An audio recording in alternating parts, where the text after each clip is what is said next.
ఇదైతే వంకాయ హార్వెస్ట్ చేద్దాం.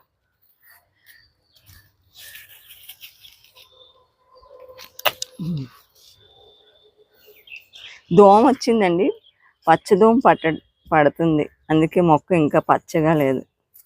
అది రసం పీల్చేస్తూ కాయని పాడు చేసేస్తే పెద్దది అవుతుంది, కాకపోతే పుచ్చు వచ్చింది, అందుకు తీసాను. ఇది ఇంకొక మొక్క.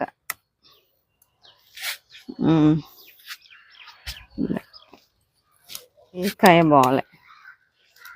ఇది వైట్ ఎగ్స్, ఇది కూడా హార్వెస్ట్ చేసేద్దాం. దీనికి చెట్టు నిండా పోతుంది.